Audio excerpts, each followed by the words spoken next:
اس کے در پہ دامن پھیلانے کے لیے تو مخصوص انداز چاہیے ہوگا. قرآن کہتا ہے بالکل نہیں. اس کے در پہ کوئی بھی آ جائے وہ رب العالمین ہے.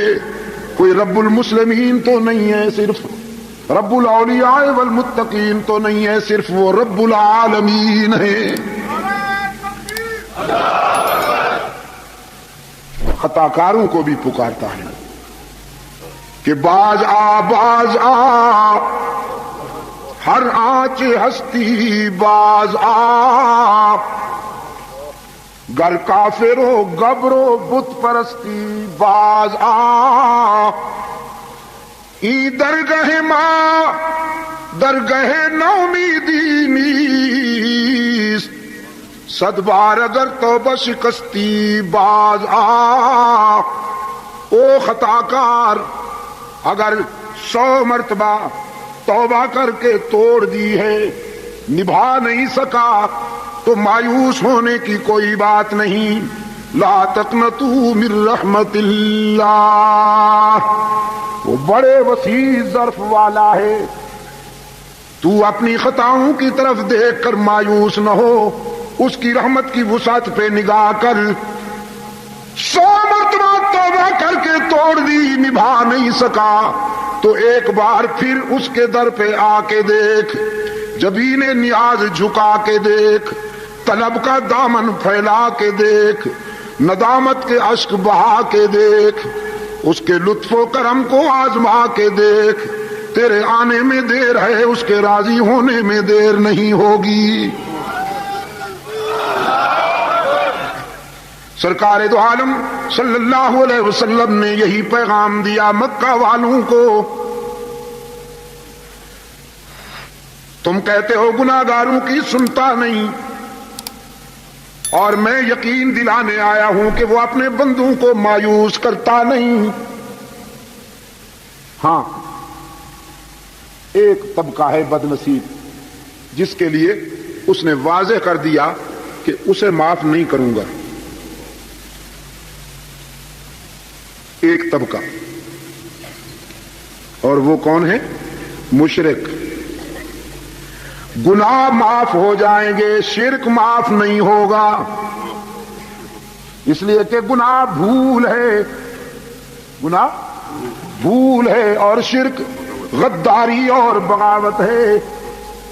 اگر کوئی بھول جائے تو اسے معاف کیا جا سکتا ہے, غداروں کو تم نہیں معاف کرتے تو وہ کیسے معاف کرے گا؟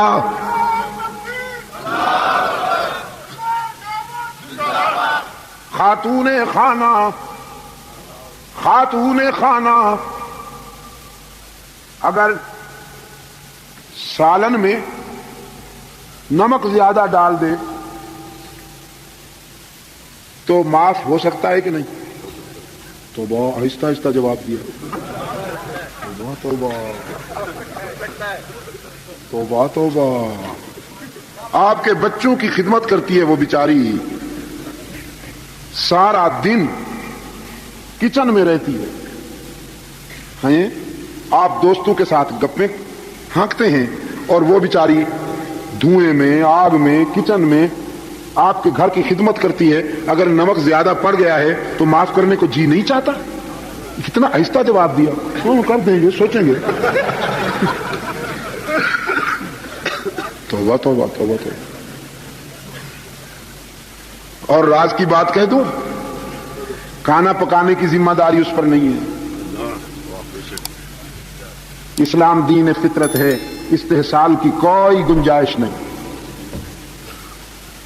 آپ کی زندگی کے ساتھ جو خاتون رفاقت کرتی ہے نکاح کے بندھن میں آ کر, اسلام نے اس کو پابند نہیں کیا کہ تو نے کھانا بھی پکانا ہے. اگر وہ کہے کہ طبیعت ٹھیک نہیں اور میں کھانا نہیں بنا سکتی, آپ مجبور نہیں کر سکتے. اسلام کہتا ہے خادمہ کا انتظام کیجیے. یہاں تک کہ اسلام کسی عورت کو اس کے لیے بھی مجبور نہیں کرتا کہ وہ آپ کے بچے کو دودھ پلائے. جی ہاں, اگر وہ کہے کہ میں نہیں پلاتی ہوں تو آپ مجبور نہیں کر سکتے. یہ تو اس کا احسان سمجھیے کہ وہ بیچاری صبح سے شام تک آپ کے کچن کو آباد کرتی ہے. اور ذرا نمک زیادہ پڑ گیا اور عبد المجید ندیم شاہ صاحب نے پوچھ لیا تو ہاں سوچیں گے، آہستہ آہستہ جواب دیتے ہیں، نمک زیادہ پڑ جائے معاف ہو سکتا ہے کہ نہیں ہو سکتا؟ جزاکم اللہ، شکر گزار ہوں۔ مرچیں زیادہ پڑ جائیں معاف ہو سکتا ہے نا؟ ہو سکتا ہے، ہو سکتا ہے۔ آپ کا نیا کوٹ استری کرتے ہوئے جلا ڈالے، معاف ہو سکتا ہے کہ نہیں؟ ہو سکتا ہے۔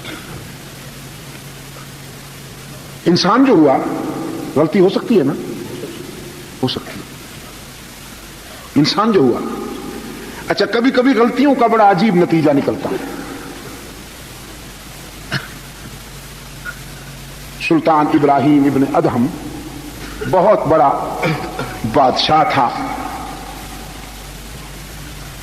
بڑے حدم و حشم رکھتا تھا، شاہی تمطراق اور آن بان تھی۔ محل میں جو خادمہ اس کا بستر بچھاتی تھی، ایک دن بستر بچھاتے بچھاتے سو گئی۔ شاہی بستر کی نرمی اور گداز محسوس ہوا تو پتھر پہ لیٹنے والے جسم کو نیند آ گئی شاہی بستر پر۔ ابراہیم ابن ادہم آیا، بڑا متکبر بادشاہ تھا۔ اس نے اپنے بستر پہ لونڈی کو اور جھاڑو دینے والی، صفائی کرنے والی خادمہ کو سوتے ہوئے دیکھا تو فرط غضب میں جو چابک ہاتھ میں تھا اٹھا کے 4-5 جڑ دی۔ وہ ہڑبڑا کے اٹھ بیٹھی، پہلے روئی پھر ہنس دی۔ ہنس دی تو ابن ادہم نے پوچھا کہ ہنسنا سمجھ میں نہیں آیا؟ رونا تو سمجھ گیا ہوں، چابک مارے ہیں میں نے، ہنستی کیوں ہو؟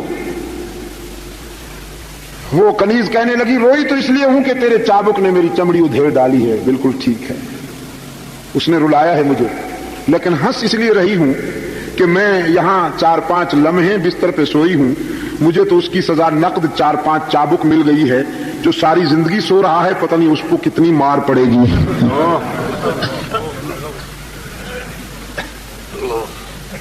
یہ وہ موڑ تھا کہ جب وہ متکبر بادشاہ اللہ کی عبادت و رسول کی اطاعت کے سفر پہ روانہ ہوا۔ اللہ کہا اور گر گیا، لگا نا جھٹکا۔ رات بھر روتا رہا، صبح ہوئی، اپنے مشیروں وزیروں کو بلا کر کہنے لگا سنبھالو یہ سلطنت اور تاج و تخت۔